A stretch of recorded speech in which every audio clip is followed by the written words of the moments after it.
I like those claps. I really do. Those claps are really good. The claps are... I do like the claps. Hi. Hello. This is the Fill in the Blank podcast. Life After Film School. And I'm Greg. I'm Austin. Welcome to number 27. Episode 027. 027. We're back.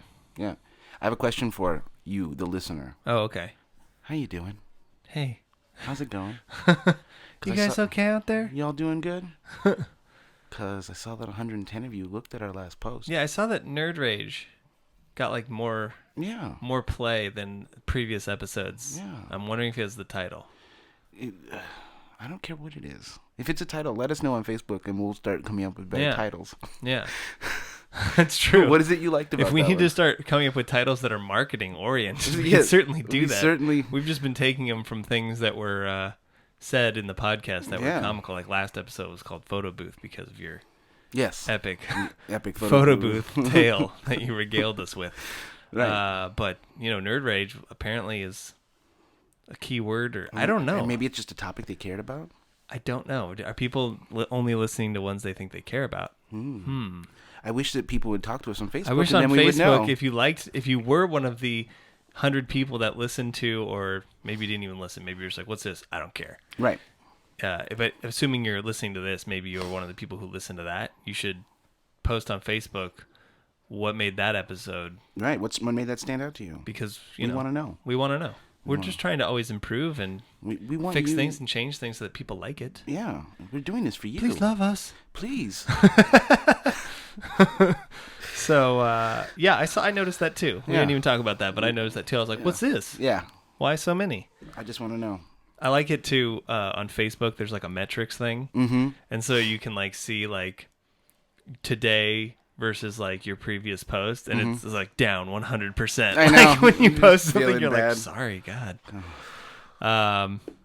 So yeah, well, maybe some people will give us some feedback as to what that was. Or if you're one of the 100 people who listened to that and you were new and you're coming back for a second dose, then you should like us on Facebook. Yeah, and tell people that way about we can know that our audience is out there and tell people and all that kind of stuff. Any feedback you want to give us will be welcome. Even if you're just like, I hate you. Yeah. I wish you would burn. That's fine. That's fine. At least now we know how you feel. At least it's a valid opinion. Right. You have an opinion. No opinion's worse than that. Correct. Correct. All right. What's been going on? Oh. There's a commercial I saw on TV. Okay. And I want you to tell me if you've seen it. Okay. Yeah, you and I are on different TV services, so you may not have seen this. Oh, is it like a local? It's not a local, but it's one of those, like as seen on TV type commercials. Where right. It's some product where you're like, nobody should buy that in the first place. And if you order now, we'll throw in a second set for free. It's one of those type of commercials, okay? But this woman's like, you ever get tired of just, having to cook or bake every night? You always find baking too hard. And you're talking about how hard baking is, right? She's like, well, I have a solution for you. And proceeds to try to sell me a book called Dump Cakes. Oh, no, I have not seen this dump cake thing. That is news to me. She's like, dump cakes. And trying to sell it like, yeah, dump cakes. And the idea is that you just take your cake mix, your ingredients, you just dump it in a pan. And then that'll come out good. And then you bake it and it comes out good, which I am skeptical about. I am quite skeptical about. No. But I'm like... Well, baking is such, like, of all cooking, it's like the most scientific of all the cookings. Yes. You can experiment good, but baking, you can experiment with baking too, but you have to know what you're doing. Otherwise, you get garbage. Yeah. Garbage. Straight up garbage. But my biggest issue with this was that she was trying to sell a product that she thought a good name for this is dump cakes. Do you want to eat anything called a dump cake? Yeah.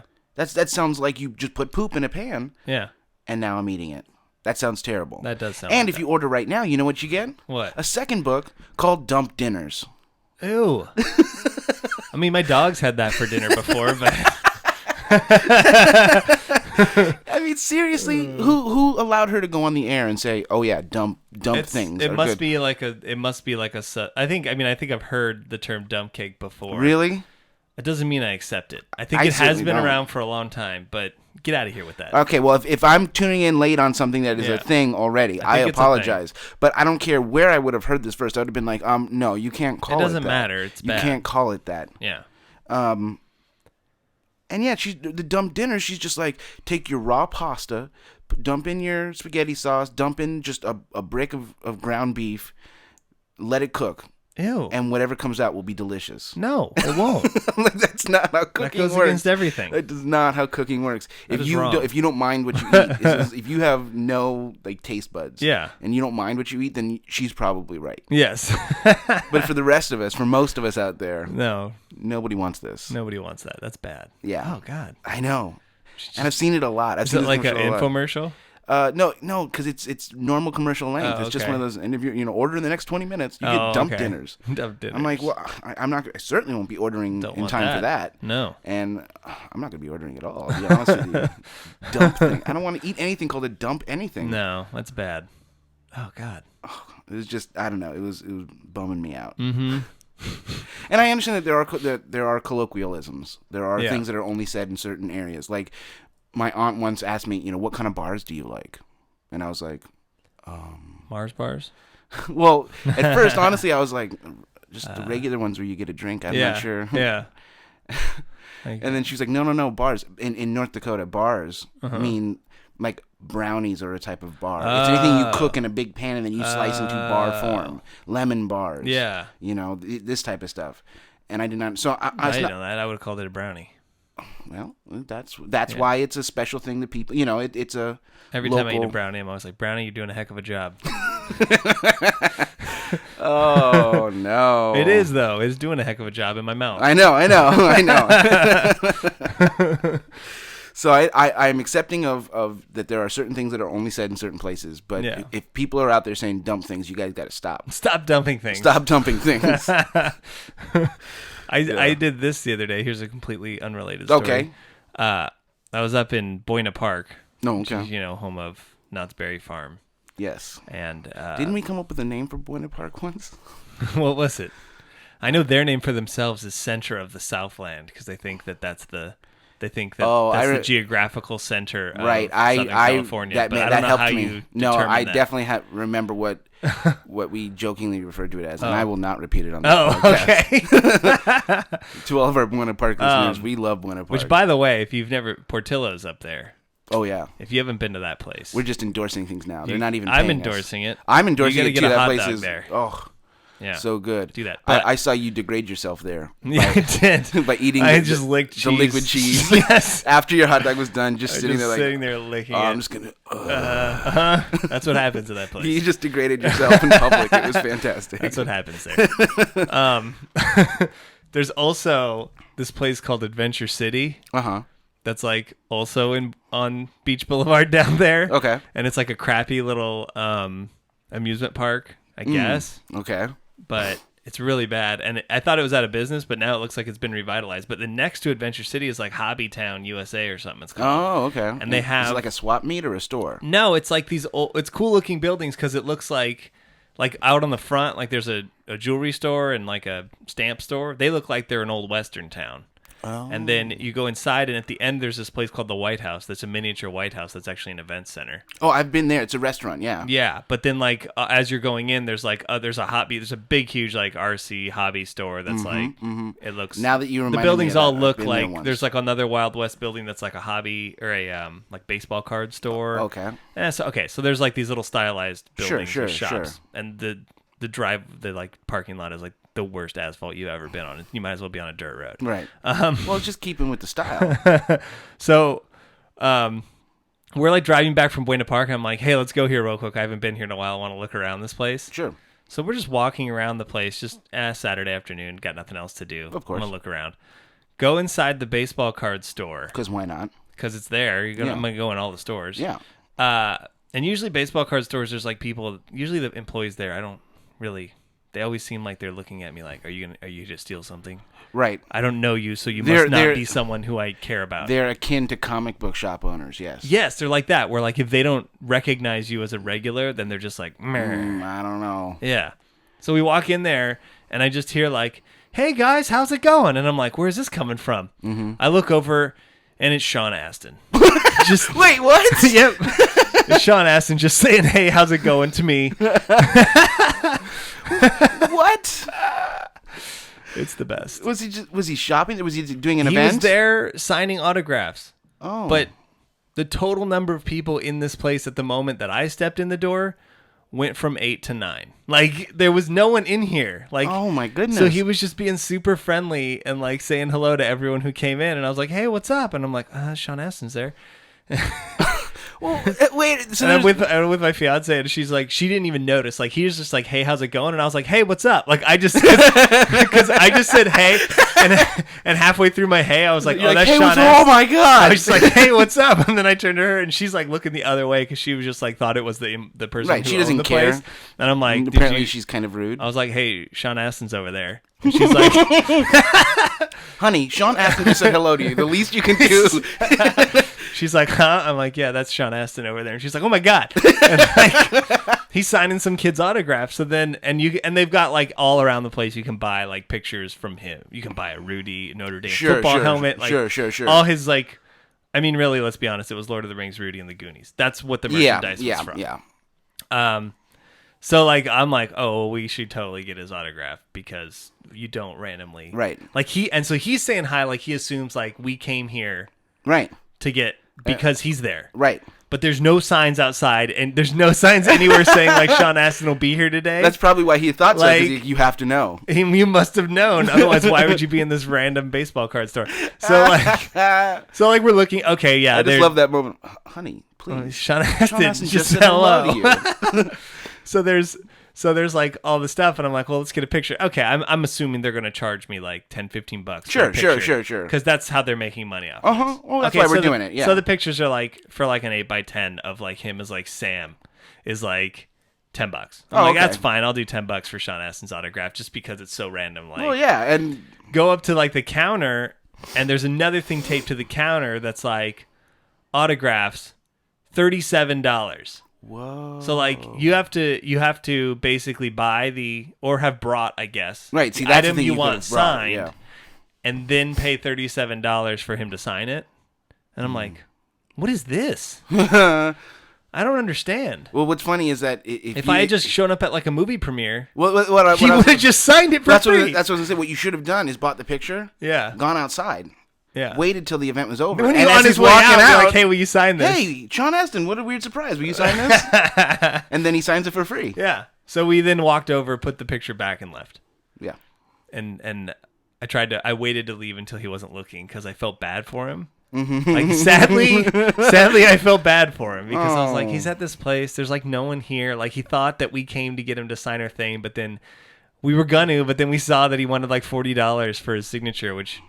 Let's be honest, his signature's not worth $40. Well, I'm not saying that. I don't think anybody's signature's worth $40. That's my point. It's nothing against Sean Astin. Well, if I want an autograph, which I rarely do, I just want I want you to give me the autograph. Right.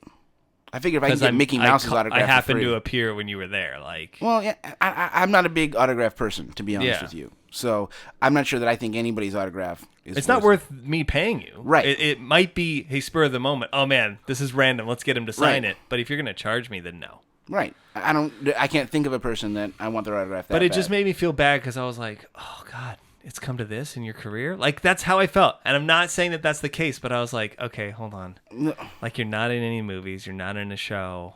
No, right. You're in Buena Park, a Hobbytown baseball card store with zero advertising, signing autographs for $40 a pop. I'm just saying. Right. No, I could understand. Like, I would do that too if I was not getting work. I hope that's not why he's doing it. I hope so too. That's what I'm saying.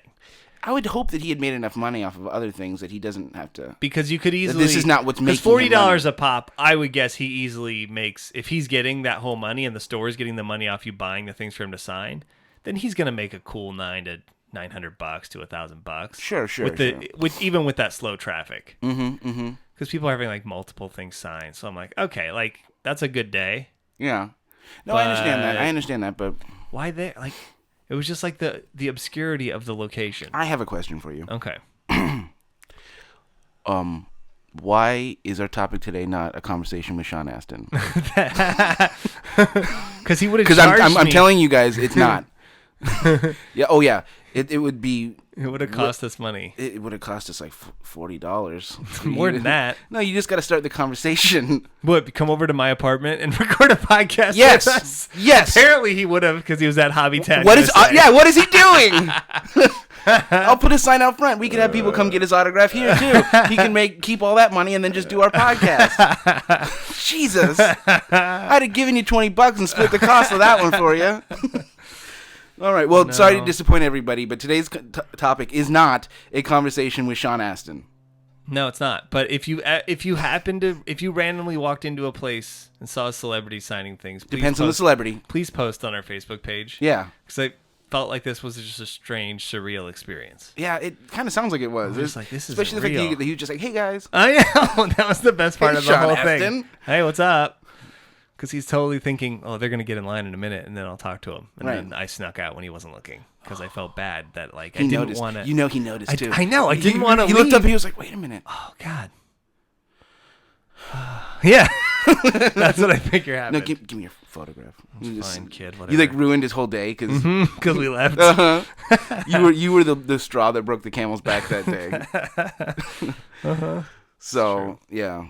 All right. Well, I had another little story, but I'll save it for another time. Should we move on to our topic of the day? I think so. All right. Boy, we got your topic today. Topic today to tell you. Okay. Our topic of the day. What happened to you? No, I'm just every time we play one of our jingles, I part of me is like I love that. And part of you is like we should redo all these jingles. Yes. Oh, okay. Sorry, I got distracted. Maybe we should, but that's a different time. That's a different. It's for another time. That's a personal conversation. Yeah, that's not a podcast conversation. It's true. Stay on target, Austin. Okay. Our topic today, we're going back to our series of classes, yes. film school classes. It's going to be directing class. Which will be interesting because not everyone... The most useless class. Not everyone takes it, and not everyone will have taken it. No, at my school, everyone had to take it. Not necessarily the case at mine. Okay. It depends on your That's emphasis. why I was going to call directing, subtitle to directing class, the class that everyone takes and very few people need. Yeah, I don't think not everyone takes it. Like if you were a cinematography major, you didn't have to take directing. See, but we didn't have separate majors like you guys did. Yeah. You were a film major. Well, then that would make sense that everyone need to take it. Everyone has to take it. It's up to you if you end up doing crew as a cinematographer most of the time. Now, right. Emphases were up to you. Yeah. But there was two, and then if you were a directing major, then you ended up taking directing 2 as well, which was like supposed to be the advanced directing. This is a useless class, people. Well, because directing 2 is the exact same as directing 1. It's exactly the same, and neither one of them. I take it back. The difference at my school is that there's a 2 after the word directing. In that directing 2, you actually shot something. Oh, see, we shot in both directing. Directing 1 was more like. We're going to direct, we're going to teach you ways to direct. You're going to direct scenes up here in front of the class. Oh, okay. And then directing 2 was like, for me at least, and this I know that this varied, which is one of my problems with the class, is that for my directing 2, we actually had to go shoot something that was either pre-written or we wrote. Right. A scene from something. Shoot it so that you could see in addition to the acting, directing, the actual direction of the shot. Right. See, I would say that was the chief difference between directing when I went there was early on you had to shoot scenes from pre-existing movies. Yeah. Versus the later one, you had to shoot scenes that you couldn't go. It was original things you wrote or someone else wrote. Undone scripts that had not been shot. Stuff, wherever you got material is fine. You just couldn't do something where you could go watch somebody else and copy their style. Yeah, you didn't want to watch a already directed scene. Correct. That makes sense. Like. Just side note, yeah. The 13 Days scene we did, that was one of my directing projects. From directing 1, because it was do a scene that's already existed. I found that, especially in my experience, the second directing class was even more useless, but that's not because of necessarily that it couldn't have been useful. It was because of my instructor. Right. Unfortunately, or fortunately, depending on Yeah. whether you're a glass half full or glass empty kind of guy. Mm-hmm. Directing class is yet another example of film school being whatever it is you get out of it. Yes. Because Yes. this is definitely a class where you're just going to go shoot stuff, which is good because the more you shoot stuff, the better you get. Yeah. But I don't know. And this is where it comes in, because I know that there are people out there who become film majors who have never shot anything before, and this is like the first time they're... Which I'm not sure why you decided to become a film major. Well, that's true, too. If you have never shot something before. Yeah. Like, if you've never had the initiative up till this point to get a camera, which go shoot are something. everywhere, you can shoot it with your phone. Yeah. And go shoot a short movie or something. Get out of here. Why did you think film is where I need to be? Yeah. That just doesn't make sense. There's a lot of those, surprisingly, though. Right? What's up with that? I judged them. What's up with that? I feel the same way, by the way, about theater students who had never done theater. Yeah. Of any kind. Yeah. Before college. What? How dare you? Yeah. No, I would say that because so the class on paper is kind of covering scene structuring. Correct. Like blocking. Yes, and even a little bit of conflict management, actually. Yeah, like it's working with actors, I would say, is part of it. I would say blocking is part of it. Shot selection. What else? Oh, I think you pretty well covered it. That's kind of the main, yeah. If you want to put giant umbrellas over it, those would be them. Right, exactly. It's basically trying to teach you how to, A, tell a story coherently, to put even bigger umbrellas over it, and B, how to work with a casting crew. Yeah, I feel like it's like leadership classes. Yeah, I feel like I didn't get either of those things out of my class. Like I feel like how to tell a story was screenwriting. That was not part of directing. Here's my problem. Here's my problem is that I think that I'm telling you what I think the class should be. Yeah, which not is what it was. Storytelling and leadership. Yeah, and I don't think that's what it was about at all. Leadership. It was kind of like something that was go useful. shoot something and then we'll talk about it. Like it was the type Bring of thing. Your scene in and then we'll pick it apart. Right. Like, but weren't gonna like. I don't remember receiving any instruction. It was all about here's what you should have done or here's things you could have done. Versus let's talk about options that you have, then have you go do it. Right. It was always a backwards, like in that there was no instruction up front, and then I go and do it and see if I don't succeed. mean to sound conceited, but I feel like I got even less out of it than a lot of people because. My experience in directing class, like the one of the few directions he gave before doing scenes was, which I've said on the show before, and I firmly stand by. A, choose something simple. Yeah. B, go across the quad and get yourself actors. Don't put your parents in it. Don't be in it yourself. That was my directing teacher's number one rule. Yeah. Don't be in it yourself. Yeah. Like that. This is about you learning how to be a director. Yeah. Not a showcase for you. Yeah. Go across the way. Get some real actors. Don't just use your classmates. Get some real actors. Put it together. And then which nobody does, by the way. Well, people kind of did. Not in my place. No, at first you're right. Nobody did it first. And then this happened. And like I said, I started this by saying I don't want to sound conceited, but this is why I feel like I got less out of it than everybody else. Was that I showed my scene. You're about to sound conceited. Yeah. Okay. Oh yeah. Big time. I showed my scene. He was like, "That was really good." Turned to the class and said, "All right.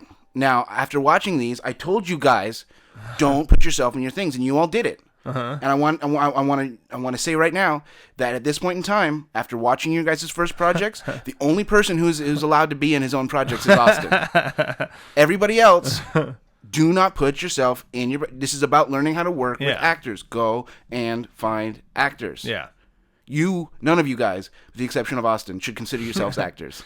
And I was like, oh shit, I was not popular in that class after that. And then also, I received no feedback on my scene. It was just like, good job, that's it. Yeah. Well, what good does that do? Then give me an A and let me take a different class. Right, there's something to be said about no matter what you do. There's always something. That's and that's, I guess, the ultimate thing that I'm hoping keeps it from being too, is that I'm acknowledging, watching it myself later on, I could say, well, that was wrong and that was wrong. But why didn't you guys do that? Why didn't my class help me do that? Why didn't the teacher help me do that? Yeah. To me it was like I learned more about working with actors via we've talked about that we had an acting for non-actors class. Correct. Or just any acting class, which most film schools will make you take. Correct. Acting class. Right. You will learn more about dealing with actors in that. Right. To me, in a directing class. Yes. And then I feel like the most important thing maybe that beyond that, I think that's probably the number one thing you need to learn in directing. Mm-hmm. I'm saying you don't, at least in our experiences. Right. I think the number two thing would be like blocking. Yeah. And zero of that. None of that. You learn a lot more of that also in acting classes and stuff. Like if you take directing for theater, you learn all of that stuff. Yeah. Theater directing, I am not including in this because they do that is where you learn blocking, and you have to put together scenes, and you have to work with actors. Right. And which brings me to, I guess, where I would go with this, because those theater classes have been around forever. Yeah. Film schools have not been around forever. Correct. And I found, at least in my directing classes, it was like time for your celebrity teacher. Yes. That was exactly how it was at mine That was my directing classes, where here's a director. He's going to teach you. And I'm like, except he doesn't know how to teach. I've told you the story about how the director thought he was just coming to give like a lecture series. Yes. And then ended up having to teach a whole class. Yeah. That was directing. I had John Badham supposedly teaching my class. But he then at the last minute was like, I have to go actually work in the business. So I'm going to have my friend teach your class. So my syllabus said John Badham. And then I got there, and there was this other guy who directed like every episode of Touched by an Angel. Oh, okay. And the musical movie 1776. Oh, okay. But the problem was that guy just showed up that day. Right. He didn't have anything ready to go. And I'm not really blaming him because no. He got it thrown in his lap, and so he sat there and just told us stories from the set, which are interesting but of zero use. Right. And then was like, oh, I guess we should do something. Guys, go shoot something and we'll watch him. And then, in fairness, we watched him and he critiqued him. That was it. And I was like, this is it? This is dumb. Like, yeah. No, and I've noticed that it does seem like this is the class that... It should be more of a workshop class. It should be more of a workshop Even class. if it's just like, hey, you're the director, you two are the actors. Like, I don't care. Right. Like, now we're going to work on this scene, and we're going to do blocking today, and then don't worry about the performances. Right. Give them something to do. Take you through the process of directing. I understand Where would you put the camera? Stuff like that. Like, none of that. Well, right. Basically, you have to be like, all right, where are you deciding to put the camera for the shot? Yeah. Why are you deciding to put it there? Yeah. Consider this. If you put it over here, you might get this effect. Like, literally walking people through. Yeah. Because we had shot stuff beforehand. Yeah. But that would have at least been something. That would have been something that was maybe... What I liked about film school was... The best thing I liked was learning stuff I didn't know. Right. Which you're gonna get that. Oh, yeah. I'm not saying everyone knows everything going in. No. But also, like, learning... Maybe you have done projects on your own, and you have been doing things. And they're like... And then you go to a class and they're like, yeah, you should be doing this. And you're like, yes, I've been doing that. Well, now you know why. Yeah. And that helps you take it even further. Correct. Now that you know the rule and why... Even if you've been doing the right thing, learning why that is the right thing is very useful for you to absolutely kind of take it another step. Correct. Yeah. And that's... that happened sometimes. Not in directing. Not in directing class. And I guess class at least for us. And this doesn't have to be everyone's experience. And I'd be interested to find out if... Well, since we've delineated the fact that really it's about learning how to tell stories visually... Yeah. And which you have, like, every other class does that for you in film school. Yes. And then you also have kind of a leadership, how to work with crew, how to work with actors. Yeah. And they always tell you, I'm sure they said something similar to you, like, go get actors. Like, don't just use, like, your best friend because it's easy. Yeah. I think that they could, and maybe you'll disagree with me on this, they could facilitate a little bit more. Yeah. Crossing those programs. Yeah, they could, well, because they... Yeah, in certain situations, they would make it where, like, for senior thesis, you were required basically to use... You didn't have to... This was kind of a loose rule. But hold auditions you had to hold auditions. But the idea was that you would use... I don't believe it was a requirement for senior thesis for directing. I believe if you were a cinematography major at my school, you had to shoot 2 senior theses. Oh, okay. So they promoted it within the disciplines in the film school. Mm-hmm. But there's no reason why they couldn't have classes that are acting for film and require you to be in 2 student films. Right, exactly. Well, that's what I'm saying, just more of a crossover to facilitate. Because the reason that a lot of times filmmakers are filmmakers is because we don't want to talk to people. Yeah. We want to hide in a dark room and watch people reenact real life. Yes. You know what I'm saying? Yeah. And there's, of course, plenty of people who don't fit that mold in film school, but I'm talking about the average film school student. Yeah. And so I think if you had a class that had to be taken by both theater majors and film majors, where you're basically, it would be directing class. It would be how to be directed and how to direct. Correct. It could be both. That's what I'm saying. Yeah. How to accept direction. And it would be a film acting class for the actors, teaching them the difference between, because I know that Long Beach State is not like this. Long Beach State actually has a major where you can major in screen acting. Right. See, which most of them don't have. Most of them don't. Like in my school, it's theater. It's that theater. They're focusing. So to have at least one class where you get that, because it is very, very different acting for screen than acting for stage. It is very, very different. I think that's a key class that I think maybe we're going to see more of in the future, of screen acting class. Screen acting, yeah. But I feel like that's what directing should be. I feel like a screen directing that you can take as an actor or a director, and that's on them to structure the class properly so that maybe you have 2-to-1 actors versus directors in the class. Like you need to get numbers and that's, I guess maybe that's too hard for them. I don't know. Well, but it might not be bad just because you're going to have everybody do everything anyway, so that actors have an understanding of what the directors have to go through, so that the directors have an understanding of what the actors have to go through, and how they, in switching roles, how you work with one another. I think it would be important for film students to be able to work with people who are, they're not real actors yet because they're in college, but they're actors. They're not other film students. Right. To work with them where you can give them something and they can actually give that to you versus attempting to. Right.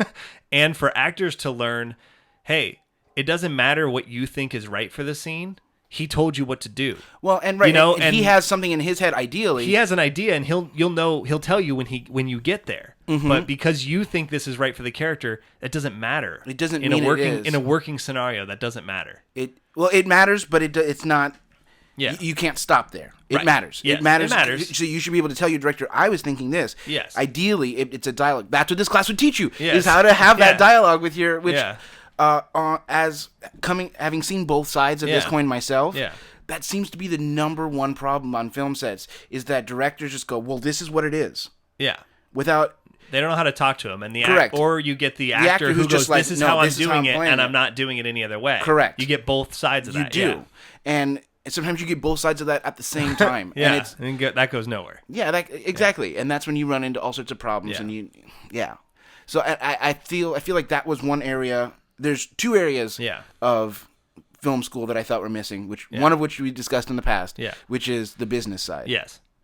This is the other one in terms of just learning how to work in a large group of people, because that's all film is. I know, that's what's interesting. And they kind of leave that to yourself on your... It's a total team. I mean, and that's something that's like real, focused on now, is group work and teamwork in K-12 education. Oh, really? Yeah, that's like now a big focus, is they realize that, in the workplace you have to work as a team member, but whatever, who cares? But that's like always been the case for film, and there's never anything that's like, there's some people who just have never had that experience and don't know how to work with other people. Right, they need help. They literally need a communications class. Yeah. That's like, how do you work in a group?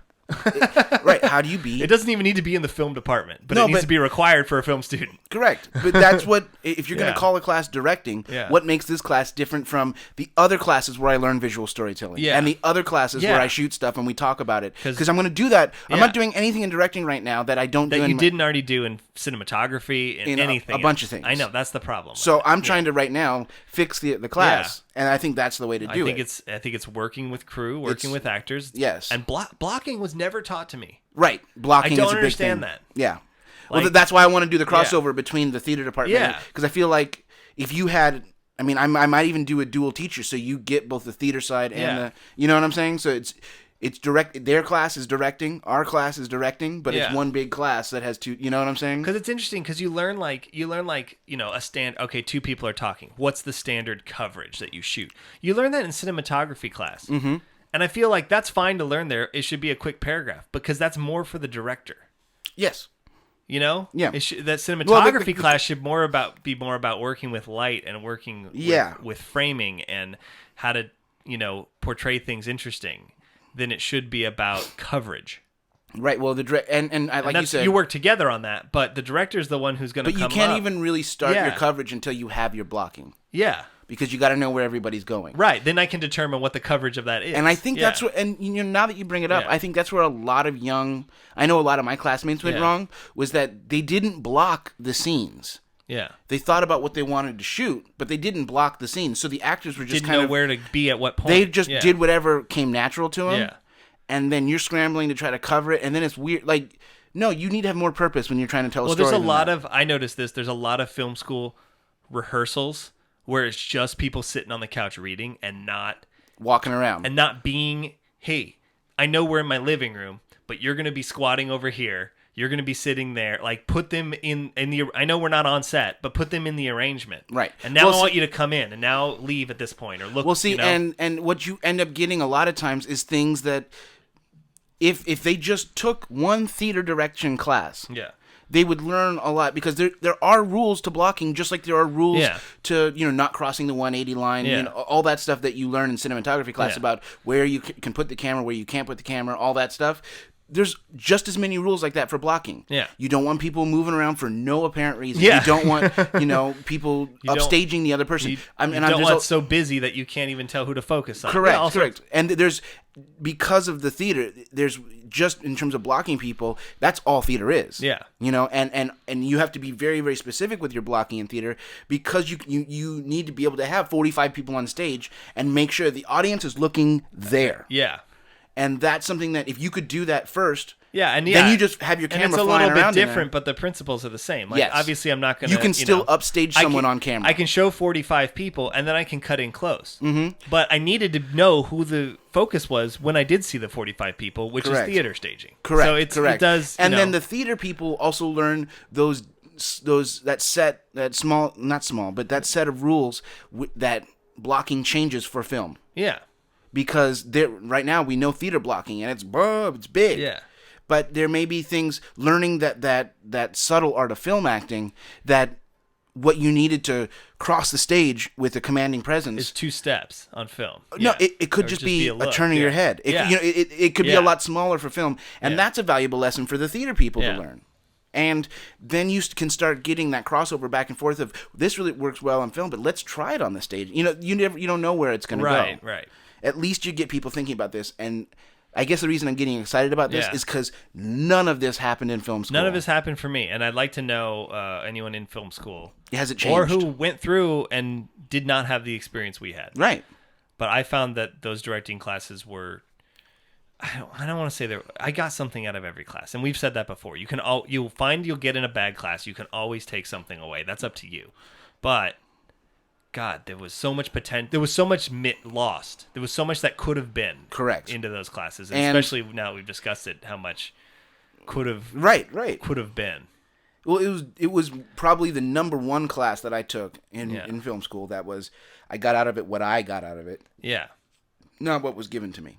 Yeah, which was almost nothing. Right. That's the problem. Oh, directing class. Yeah. And now I feel even worse about it than before we started talking. I know. I was like, that was kind of a waste, but and now I'm like, oh God, it could have been. Yeah. It could have been. It really could have been something. It really could have been something. It could have been so useful. Yeah. It's one of those where you're like, I wonder if the lack of certain skills being taught in school are really what differentiate who works after film school, because it's like, well, they figured it out despite not being taught it. Right.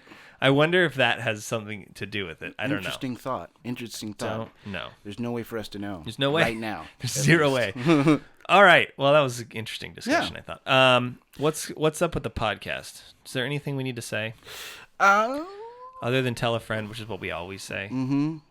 And, of course, if you haven't, use the buddy system when listening to this podcast. Remember that, you're only going to get 10 episodes on iTunes. Right. There are more than that. You can listen to all of them. Obviously, we're on episode 26. And so if you're like, how come the last episode I see is episode 17? Well, they're all on fillintheblankfilms.com. Right. What about YouTube? They are all on YouTube if you prefer the video format, which is youtube.com/FITB Films. Mm-hmm. And so just keep that in mind. If you're new to the podcast and you want to listen to some back episodes, those would be your your best ways to do that. Absolutely. And I suggest you do.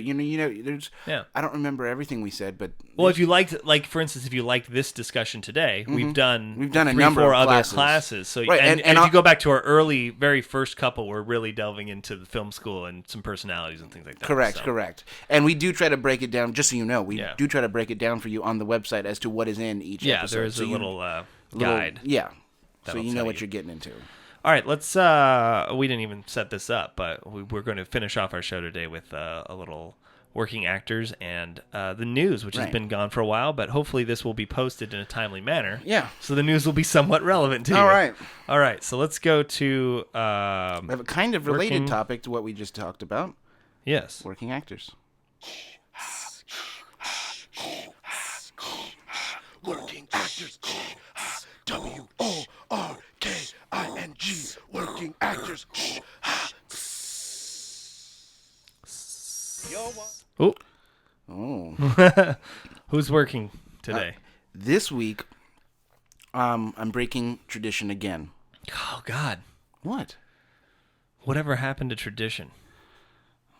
Well, on one hand, you have actors that very few people know. Cared about tradition. There was a time. But on the other hand, I couldn't do this topic with an actor that nobody's heard about. Mm-hmm. And I don't think it matters so much. Okay. Because working actors are... whackers, as I like to call them. Whackers. That's all actors.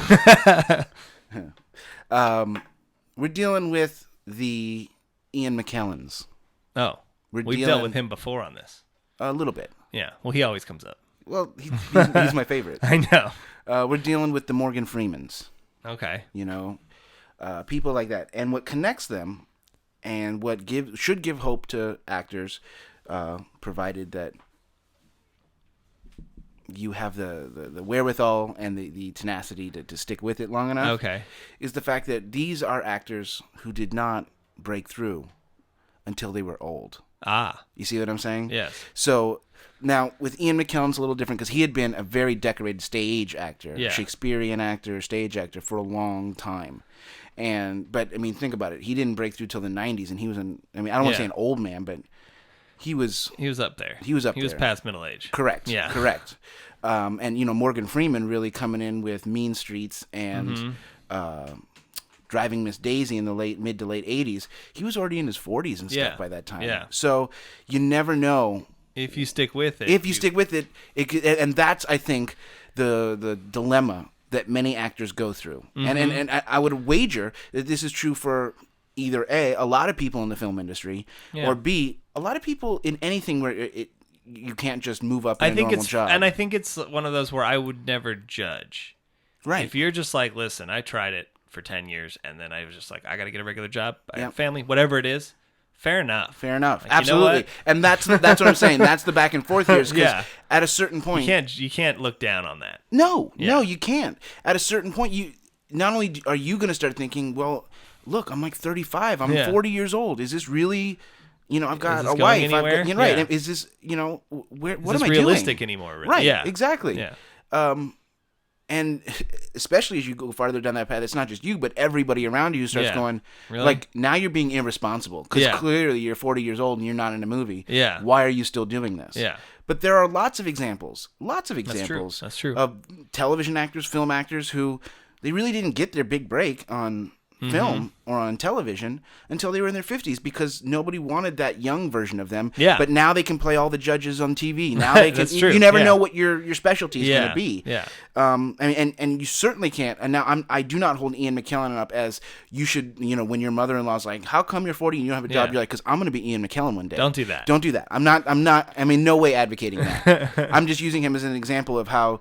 Yes, he was a very decorated stage artist, but had not really broken to film, and now you couldn't find a bigger movie star than Ian McKellen. Well, you could, but I don't want to. Oh, okay. I was like Will Smith, probably. Well, yeah.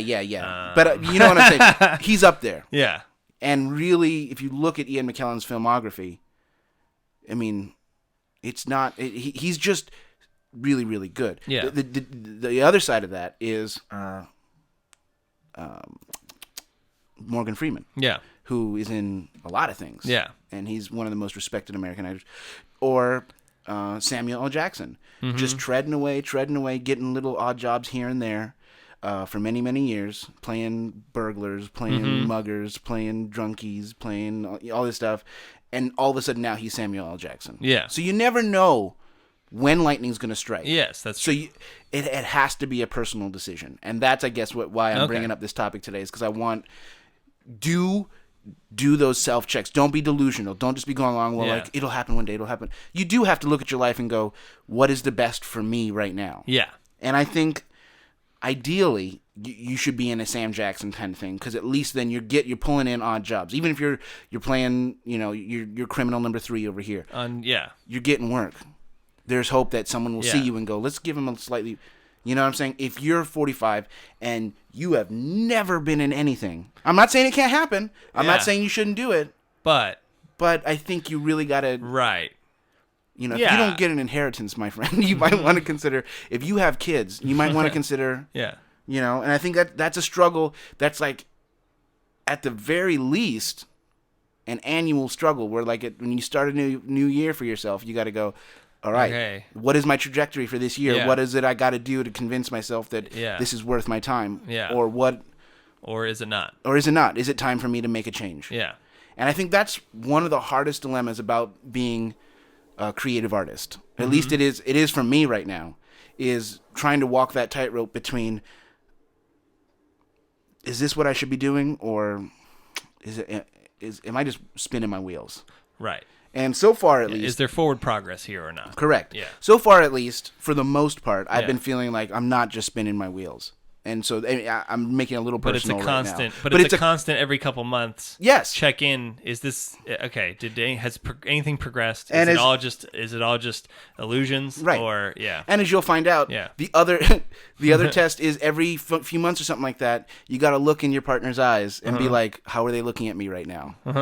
Are they just like, I wish you would just get a real job, like, because it's important. You don't want to let other people down. You know what I'm saying? And so far, I've been very, very lucky in the fact that my wife is tremendously supportive. Yeah. But all of you out there, those are the you got to look inward and you got to look around at the people who matter to you most, and see, is this what I should be doing? Yeah. And ideally, you always have that small bit of Ian McKellen inside of you. It's not even to say that you can't. Where you just I understand that you have, but the flip side of this, on the other hand, tradition. Yeah. You have to kind of, if you don't believe in yourself, guarantee you no one else will. True. So that's the tightrope. There's also a lot of examples of, if we're talking about people, later after let's say age 40, that seems to be what we're saying, because everyone tries to break in when they're in their 20s. Right. There's a lot of people who become huge stars after having worked in business for 20 years, having never had that career. So but they liked it, they did it, they tried it for a year, it didn't work, they got a real job, they worked there for 20 years, and then they randomly were like, you know what, I'm 40 years old, I'm going to go to this audition, and they got a gig. Right. So like that can work. You don't have to keep at it. You could also you never know have the best of both. You just don't know. You just don't know, and that's the you have to be able to live with that. Yes, and I guess that's ultimately what this Working Actors is about, is living with that dichotomy. It's almost a schizophrenia between, I don't want to do this anymore, but I have to. Yeah. And just be prepared. Actors, filmmakers, directors, this is what you're signing up for. Yeah. Now, some of you will get out of college, go get a job, be fine. Yeah. You'll work in the industry and you'll be fine. Yeah. Others of you will go off and do other things and be fine. Mm-hmm. But for those of you out there who are thinking, maybe I should go to film school. I love movies. Do you?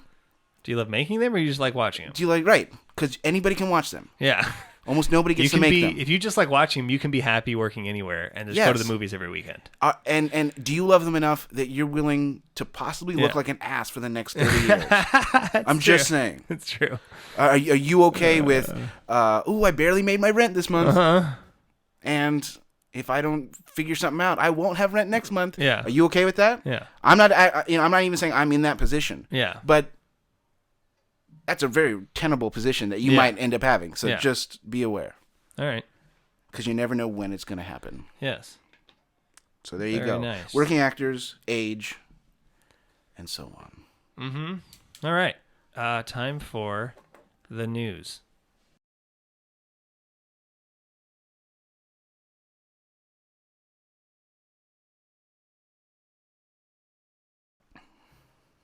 The week of April 28th, 2014. This is the news.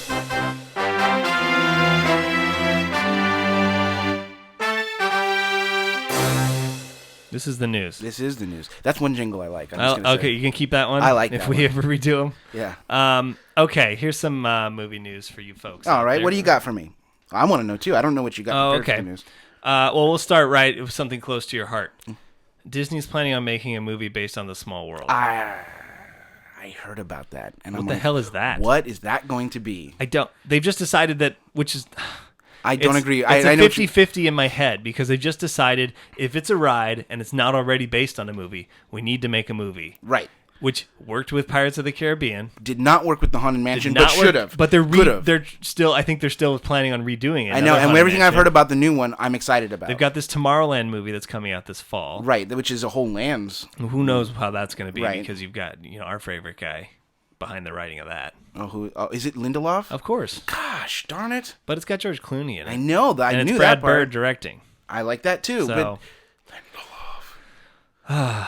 So why does he get to work? They've decided basically that if it didn't already have right, but I mean some. Okay, the movie that I want is the Matterhorn movie. Where the hell is that? I've actually heard that they might. I'm sure they are because clearly they're doing everything. Certain attractions, I will say that certain attractions lend themselves more to movies. Big Thunder Mountain would be another one. Big Thunder Mountain. And whether people know it or not. Yeah. Big Thunder Mountain. The Matterhorn. Yeah. Those and actually the Matterhorn technically does have a movie. Yeah. It's called The Third Man on the Mountain. Yeah. But all of these have, whether they're hidden or secret or they have official backstories. Yes. That's why I think they could actually do a movie on what them. About It's a Small World? Oh, hold on. Oh, okay. Just like the Jungle Cruise. You tell me you want to do a movie of the Jungle Cruise? I get that. I can see that. Yeah, it's called The African Queen. Right. Yeah. Well, yeah, pretty much. I mean, that's what we're doing. But now It's a Small World. What is this? What's the plot of that movie? Just annoying children. All it's just sailing around the world. Hundreds of annoying children singing at me, which is my nightmare, really. With children singing. Oh God, what is it? It's like a Scylla and Charybdis type. It's just going to be a movie about equality and everyone's unique. Is that what it's going to be? What I'm saying is the purpose of the ride. Yeah. Is that there is no conflict.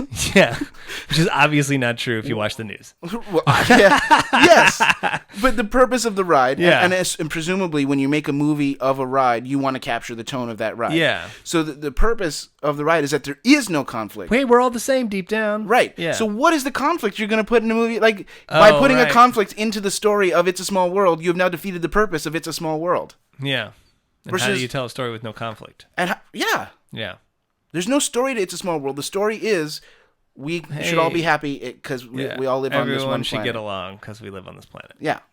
I don't get it. I don't know what you're going to do with that. I hope that they do it like Team America World Police with terrifying puppets. Marionette puppets. Well, even if they were going to And when they talk, you can just hear a behind as their heads are flapping up and down. Oh, see, I would the whole time you're on that ride, you just hear Yeah. And a psychedelic giraffe shows up. Oh, yeah. And then followed by the psychedelic sun that just spins and kind of makes you nauseous. Yeah. Or my favorite new pronunciation, nauseous. Nauseous? Who says that? British people and certain hoity-toity people in America. Yeah. I heard someone say it the other day, it made me nauseous. And I was like, oh, really? But yeah, I don't know what to do about It's a Small World. And I'm totally willing to stand up and say maybe it's my lack of creativity. But if I was picking rides, there are so many rides at Disneyland that I could come up with a movie for, whether I wanted to or not. Yeah. Long before It's a Small World. Yeah. I don't get that. Next. Nor do I think we should be making movies of every attraction. I don't think so either. Yeah. It's because it's just because it worked once. Yeah. And it really has only worked once. I know. Kind of. Yeah. Really, really kind of. They made money on it, yes. What, Pirates of the Caribbean? Yeah. The first movie's really good. Yeah. The second one I like. The third one I like. But I'm saying that was definitely, and the fourth one. Yeah. that was a case of diminishing returns, quite frankly. It was. But it worked. I'm just saying, part of what makes those rides special is that the only place to experience them is at the park. Yeah. Yeah. Unless the movie's about the creation of the flume system, I don't see how this is going to work. Alex Kurtzman and Roberto Orsi. Those guys. They're no longer friends. They're not riding together anymore. Why not? They decided on the other? They're having a conscious uncoupling. Whoa.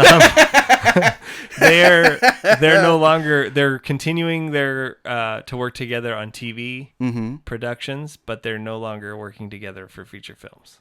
Is what they've come out and said. They broke up. I think what we're gonna find out is who the one with the talent is. Oh yeah. Like, this is obviously a case. This is a Matt Damon, Ben Affleck being like, situation. This is the case of someone being like, "Why are we equally billed?" I bet you that's exactly what happened. I wrote all those movies. Right. I don't know which one it is, but one of them was writing at the desk, while the other one was throwing a softball up in the air. You're like, "What about this?" What about this? You're like, "No, shut up. No, shut up." I told you no the last time we did Star Trek. Yeah.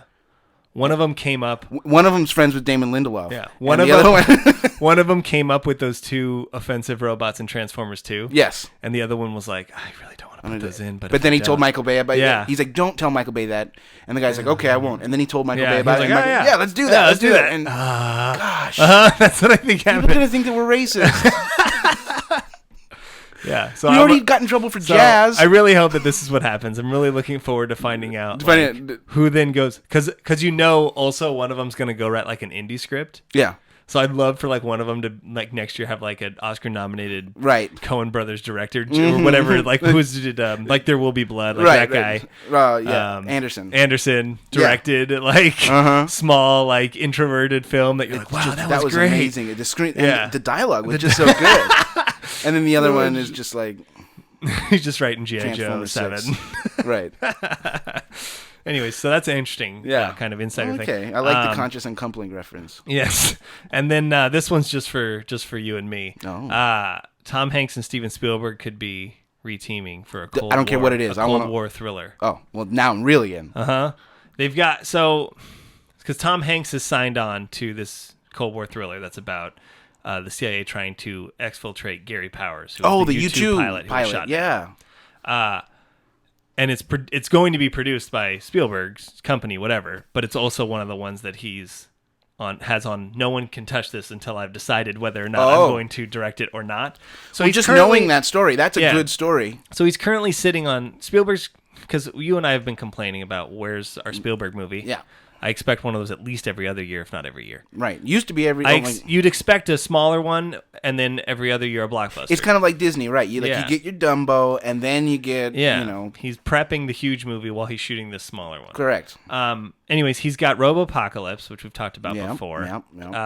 Which is the closest, I think, to being ready to go. Oh, okay. He's got one called Montezuma. That's about Montezuma, which sounds awesome. That one's being written by Steve Zalian, too. Oh, really? Uh-huh. And then this thriller, which is, those are kind of his three. So it's kind of like, is he wanting to do the huge $250 million movie, or does he want to go do this $70 million movie with Tom Hanks? Right. I just feel like he's going to want to go do this with Tom Hanks. I do too. Which is fine. I want to see all three of these movies. Yes. No, but I mean, if I walked up to the movie theater and they were like, "We have a special screening today," all I can tell you is that it's directed by Steven Spielberg. Yeah. I'd be like, okay. And they're like, no, hold on. Let me tell you a little bit more I'm about already going to be there. Right. No, I'm going. No, hold on. Let me just tell you. Yeah. Tom Hanks is in it. Yeah. Well, let's go. Like, you can stop talking now. Yeah. I just want to go get popcorn so I can go see the movie. Yeah. Before I even found out about Cold War, which like you're just adding things on U-2 spy planes are cool. U-2 spy plane. And I know that story from history. That's a good story. It's a good story. Jurassic World.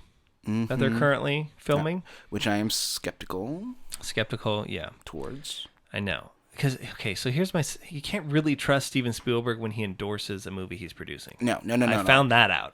Well, we know that because he's like, this is great, and you're like, it's not. It wasn't. I saw the Transformers. Yeah, like No, it's not. I know that you see. If you're not directing it, yeah, then I know that you're just making money on it. Yeah, yeah. And this is not like the '80s where you were secretly directing Poltergeist. Yeah, this is. So, anyways, they're saying that this will now launch a new Jurassic Park series of films. Okay. So don't expect Jurassic World to be number 4 and then we wait another decade. They're saying if Jurassic World does well, you'll see. We're going. They're gonna do. I'm assuming they'll do the standard. Let's film 2 and 3 together. Sure.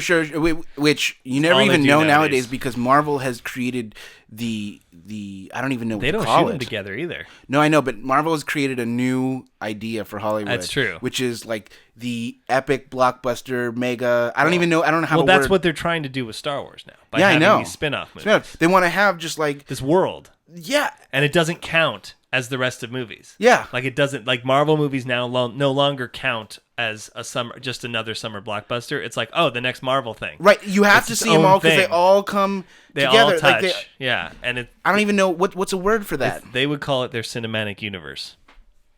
That's what they call it. Cinematic universe. The Marvel Cinematic Universe, because they have to call it that because there's slight differences between what's going on in the comic universe. Sure. That's what they call it. They're building I understand that. Those versions of the characters. I want to come up with a word universe for doing that because anybody could do it. It's just called like the mega franchise, or mega franchise, something like that. Anyways, I don't know how I feel about this. Das Uberfilm. I don't know how I feel about Jurassic World. I think the director's talented. Who's directing this one? See, you put me on the spot, and I don't actually know, but I remember. You remember hearing who it was? And I think it's the guy. Why do I want to say it's the guy who directed Safety Not Guaranteed? I feel like it's a smaller movie director. Okay, see, and they have been smarter about that. I mean, they pulled Mark Webb up for Spider-Man, and he'd only done 500 Days of Summer. Yeah, it seems like they are doing that. They realize that, but.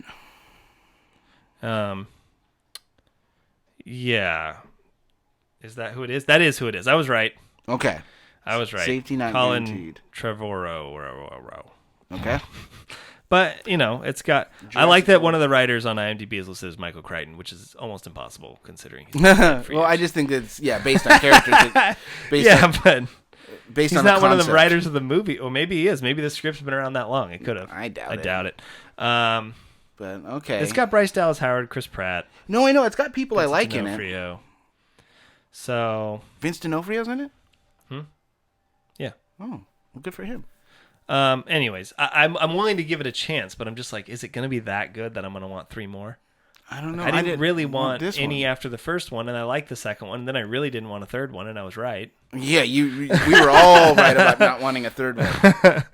So, I don't get it. Okay, now, what would the news be without a little Star Wars news segment? We need our own jingle for the Star Wars news segment. We do. And this is some quick news bites. Alan Horn, one of the producers, has been out there. Disney guy, yeah. He's been out there tweeting and telling people all sorts of crap that he probably shouldn't be doing. Well, no, he hasn't been revealing. I will say this. For a movie that's coming out less than 2 years from now, there have been hardly any leaks. Like, it's still not even confirmed whether the original cast is returning. Right. And they're already shooting. And so that's the first piece of news is they've already shot in Abu Dhabi. Oh, yeah, but J.J. Abrams is, I will say... He's pretty good at the secretiveness. Yeah. Well, and I'm sure Disney and Lucasfilm are like, that's paramount. Well, they own everything. You can't let a Star Wars movie get spoiled. Right. And they haven't been. Right, they haven't been. In the past. They've already started... I don't know why you would want it to be. I don't want it to be. I don't want it to be. I would like to know who's in it.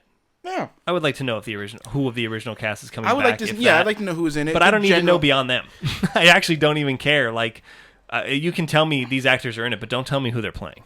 Yeah, they're in it. I don't know. You can give me a brief, like... You can tell me, I guess, he's playing the bad guy or he's playing I son don't of Harrison care about Ford. that. I don't really know. I'll care when I get to see a trailer. Exactly. So they've shot in Abu Dhabi, which everyone's basically suggesting is the new Tatooine. Well, because you can't really... Well, first of all, the sets in Tunisia are being enveloped by sand at this moment. Mm-hmm. And secondly, Tunisia's having some... problems. Governmental issues. Yeah, no. But I mean, I guess the reason I'm willing to wait on all this stuff, because especially after seeing the prequels... Yeah. With Star Wars, the proof of the pudding is in the eating. Yes, it is. Yeah. It's true. Good, strong rumors suggesting that Peter Mayhew will reprise his role. And also another interesting one because he had been not mentioned for months now, but kind of reaffirming that in fact George Lucas is a consultant, is consulting on this. No, yeah. And that's what here's what I want from George Lucas. He came up with the story synopsis. We already know that. It's going to say story by George Lucas. Yeah. Don't touch the writing of it. Please. What I want him to do is walk through the concept room and be like, not Star Wars, Star Wars. Not. I want him to look at all the... Because I can see I that. completely trust him when it comes to the look of the Star Wars universe. Yes. So I don't trust him when it comes to writing dialogue. No. So I want his story. I want it written by J.J. Abrams and Lawrence Kasdan. Right. But I want him to come through and tell them, no, JJ, that is not a spaceship from Star Wars. I want him to do that. No, right. Because especially, you know where it really counts for me is I want him to go through JJ's Aliens. Because JJ does JJ Aliens. Yeah. And he has proven to me time and time again that he does not know. He doesn't. What I want to see from an alien. He doesn't at all. No. He's like, what if they just look like humans? No. Well, all right, or what if they look like this strange creature? You're like, that's dumb. There's nothing special about that. Yeah. Oh, yeah, the Star Trek creatures. Star Trek creatures are all just like, that's not special to me. Yeah. No. Yeah, I agree. Like that big red beast in the first, big red beast, which was clearly a Star Wars sequence to begin with. Yeah, I know. It was a boring monster. It was. I like that movie. Monster. I do, but it was just a boring monster. And the alien from 8mm was dumb too. Not 8mm, Super 8. Super 8. Yeah. 8mm is a very different film. That's a totally different kind of movie. Yeah. So I don't know. I just want him to do that. So I'm hoping that that's what. I'm hoping that he gets final say over what enters his universe and not. Yeah. Final piece of info. When in doubt, use aliens that are being created already because there's plenty of them. Yeah. Yes. Final thing that's interesting is that there's no actual hardline budget for Episode 7. They've said it'll be between 175 and 200 million, which is basically a huge blockbuster. Oh yeah, it had Star Wars. Interestingly enough, though, I believe Episode 3 cost about $240 million to make. Really? And that was straight out of George Lucas's pocket, of course. Right. And then there was another interesting tweet. He made it back. Yeah. Oh yeah. I mean, you don't worry about it with Star Wars, and that's why I'm saying that was the other thing that Alan Horn tweeted and alluded to was he said, "I'm really glad that we're not co-producing this with anyone." Meaning, we'll suck up all the money it takes because that means we get 100% of the money back. And that's why and I think that was kind of almost alluding to Marvel Pixar, their relationship with those two, where it's like, yeah, okay, it's still we own you, but you still eat into what we take. Whereas with Star Wars, we take it all. Right, and that's why I would kind of, I mean, to a certain extent, and you have to trust your director. Yeah, you give the film kind of a blank check because. Yeah. You're going to make it back. Yeah. It's Star Wars. Yeah. It can be a bad Star Wars movie. It's still going to make $500 million easily. Yes. Yeah, exactly. Yeah, it's Star Wars Episode 7. Right. You don't have to do anything other than call a movie that for it to make $300 million. Correct. Right. And if there's a lightsaber in it, then you can add another $100 million. Like, that's all you have to do. Like, and if it's any good at all. Yeah, then like it's great. Yeah. Especially after some people left with a sour taste in their mouth from the prequels. Correct. If anyone can argue that this is at all better than Episode 3, then it's going to just be ridiculous. Right. Right. The standards are low right now for a lot of people. I don't agree, but yeah. I understand it, and I'm more of your opinion too. I think that there's things to like in all of the Star Wars movies. Yeah. Although I will say, even just some of the things I've been hearing about this, I got old school excited for Star Wars. Well, I know that's what he's trying to tap into. I know he's tapping into the nostalgia freaks. Do that at all? Yeah, he's tapping into the people who are like, oh, the prequels weren't what I remember Star Wars being, and so he's like, I'm gonna make every effort to make it exactly down to models, using models, shooting on film, like, and it's like, well, you didn't necessarily need to go that far, but okay, like I'm not gonna stop you. I'm not gonna stop you, but I think that if he can accomplish that at all, holy moly, he will be the king of the world. I think the biggest, and I'll just end on this note, the biggest thing that he has to be careful of, I'm not saying from my personal perspective, but I know how Star Wars fans are. I am not one of those I love Star Wars, but I'm not one of those fans. Yeah. I don't care that much. But there are a lot of people out there who it like ruins their life when something happens that they don't like about Star Wars. Is whether or not to validate, and if you are going to validate it, what parts of the expanded universe. Yeah. That's the struggle. That's the problem. And I don't I don't even know where. Well, the problem that I think is that when George Lucas says, "This is my story," and in fairness, he did write the basis of the story a long time ago. Yeah. But in this galaxy, he, yep, you liked that. You liked it. Oh, you loved it. Okay. He'll be like, "This is what episode 7's about. This is what episode 8's right. about. This is what episode 9 about." And they'll be like, "What about this?" And he'll be like, "I don't care." Right. Which is, I always just say, you know what? He gets to do whatever he wants. It's his universe. It's his universe. But at the same time, you will piss off some people if you start messing with Well, we're all getting these into books. an interesting transition phase because I have always said the same thing. If George Lucas says that it's midi-chlorians, yeah, it's midi-chlorians. And it's midi-chlorians. Deal with it. Right. Just because you don't like that doesn't mean anything. He invented all of this from out of his head. Yeah. So I'm not even saying that all of the things he's done are my favorite thing either. Yeah. But if that's what he says it is, then that's what it is. You don't really get to decide. It's Unfortunately, not that. or fortunately, depending on how you look at it, you don't get to decide that. Yeah. But we're entering an interesting phase now where if J.J. Abrams comes up with something, you can be like, well, George Lucas wouldn't have done that. Oh, that's true. That's true. So, unless you hear from George Lucas saying this was all me. So I think we have some I like this. Interesting Star Wars times ahead. I hadn't thought about that. All right. Obviously, I'm playing ourselves off right yes, now. We have to. We have to. We have to end it. So we will see you next time. Remember to tell a friend and get them onto Facebook so that we can bring them into the community. Mm-hmm. So, FilmTheBlankFilms.com. Go there. Yep. Or Facebook/FITB Podcast. Like us. So we will see you next time. Later.